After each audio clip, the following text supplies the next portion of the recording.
Hello, ladies and gentlemen. You're welcome to your program, Talking Point Show. I'm still your regular host, Onik Rafael. Vulnerables in the society is becoming alarming, and we discover that this is most common among the boys and girls who are still dependent. We see little girls who are supposed to be in school being pregnant, some boys who are supposed to be in school hawking, and so on and so forth. Well, on the show today we have Mr. Ibrahim Saidi. He's a teacher and is the founder of the NGO Hope Alive Driven Campaign Initiative. Ladies and gentlemen, join me to welcome Mr. Ibrahim Saidi. Thank you. You're welcome to the program, sir. Thank you very much. Yeah. How is this your NGO, the Hope Alive Driven Campaign Initiative? What is your motive? What is your mission? Okay. Thank you very much, Mr. Raphael. I really appreciate this privilege given to me to express my feelings and views concerning Hope Alive Driven Campaign Initiative. Like you said earlier, I'm a professional teacher by call, by the grace of God, and I happen to find myself in an environment where there are challenges, a lot of challenges concerning dropout. So we look at the problem. There are promising young boys and girls in the society, school-age children that are supposed to be in the school, but you see them in the society or rather on the street, just like you said, most especially in the rural settlement. Although Hope Alive Driven Campaign Initiative, our concern is the rural schools, whereby we have less or no the presence of NGOs and other organizations that visit schools to assist them in one way or the other. So we are focusing majorly on the rural schools. Now, like you mentioned earlier, the issue of early pregnancy is rampant in the rural schools. Most especially, you will find out in a term, we record cases of pregnancy not less than 8, 10 in a term. We record it in a particular school, in a school of not more than 200 population. If you can get that number in a term, you can imagine what it is. And to them, in the rural school, where once a girl got pregnant and dropped out, that is all. And they feel that is the end of the road. They feel they cannot go back to the school. So Hope Alive is there in order to help let them know that, see, getting pregnant and being dropped out is not the end of the road. There is still hope for you. You can come back to school, after some times in order to continue with your education.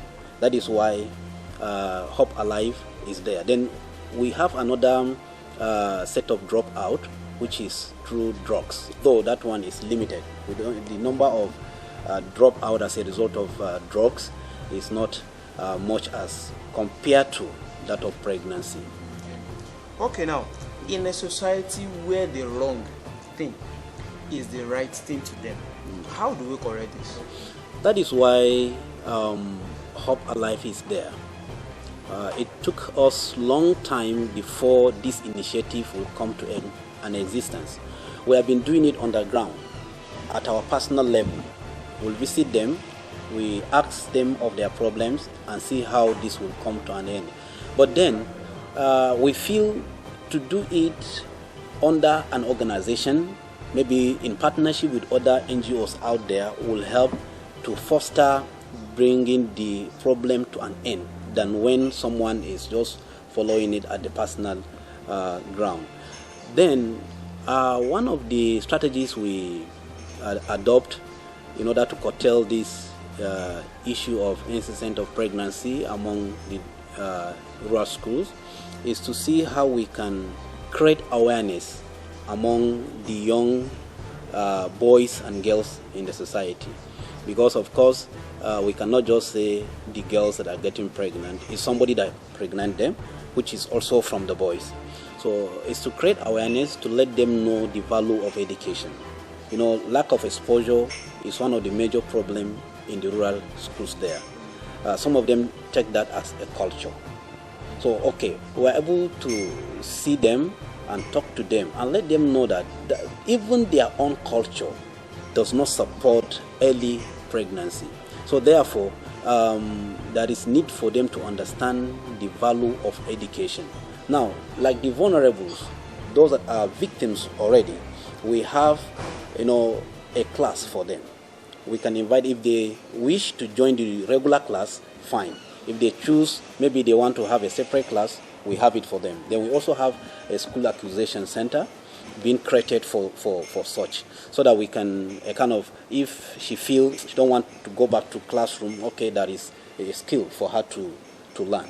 So these are some of the methods we adopt in order to see how we can curtail this problem or bring it to an end. Okay, so do you have other means that we can adopt to reduce this drastically?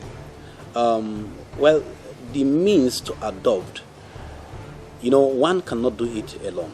Okay. And like I said earlier, you cannot do it also outside awareness. You see, this issue of excursion that urban schools adopt is helpful. It's very, very helpful. It helps to let the children see things in reality. Now, most rural schools, the teachings and whatever, the learning, in short, is mostly in abstract. You are just teaching a child something that he's just imagining. But by the time you bring him into the practical, let him see the happening practical, I think it motivates the child.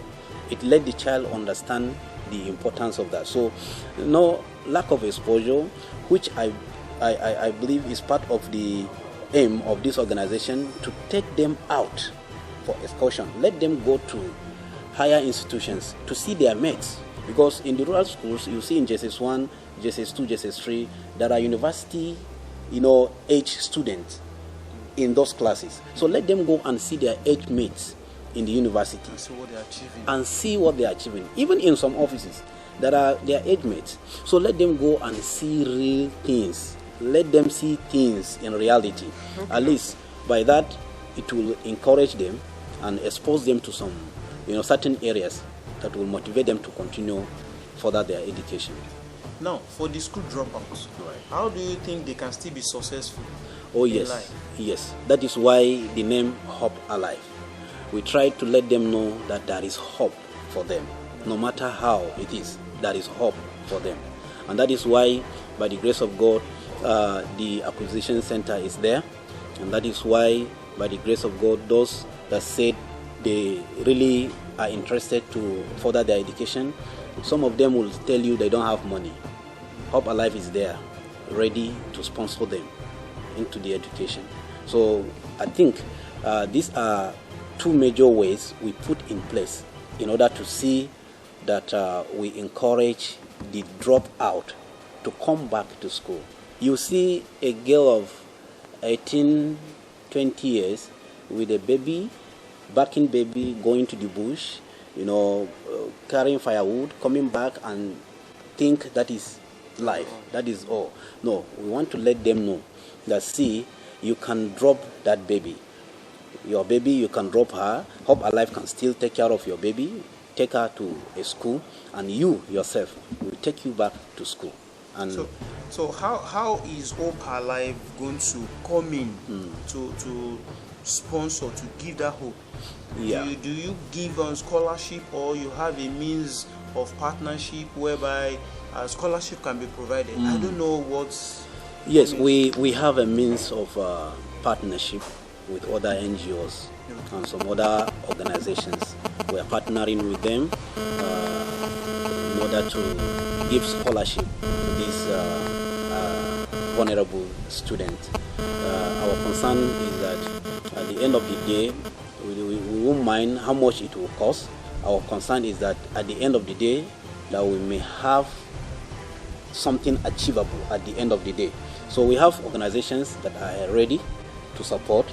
Their own is to just let us come with an initiative, with a campaign, and table it before them, and they can come in to assist us.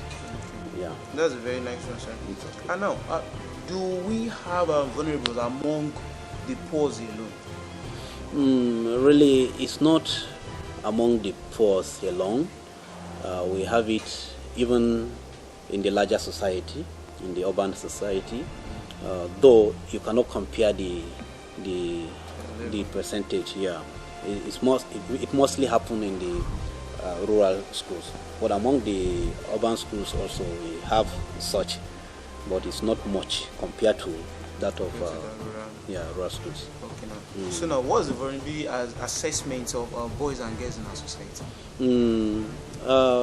You see, mostly it happens among children that are around the age bracket of, let me say, 12 to 18. This age bracket mostly, and boys and girls, yes, of course, but majority is it's centered around the girls. The girls mostly are vulnerable, more vulnerable in the society than the boys. Okay, fantastic. With the situation of our environment where we find ourselves, how do you think parents can protect their children from being vulnerable? Okay, I think this is one of the activities of Hope Alive.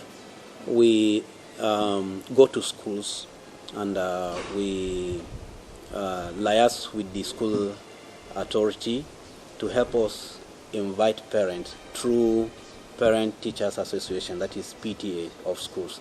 That is mostly in the rural areas, where you see a parent he doesn't care about the whereabout of his child, most especially the girls.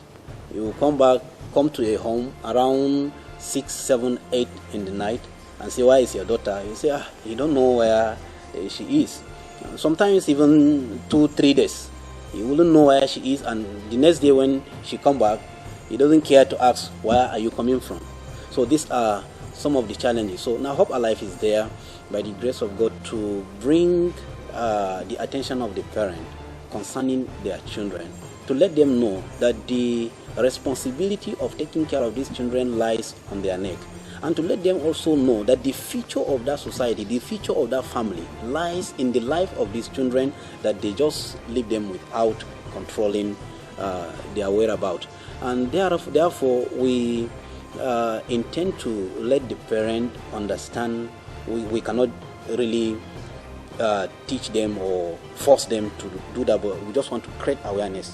Out of 10, if we can get 4, 5 at least, is achievable, so that let this parent understand that it's their duty, it's their responsibility to call these children in order to put them in place.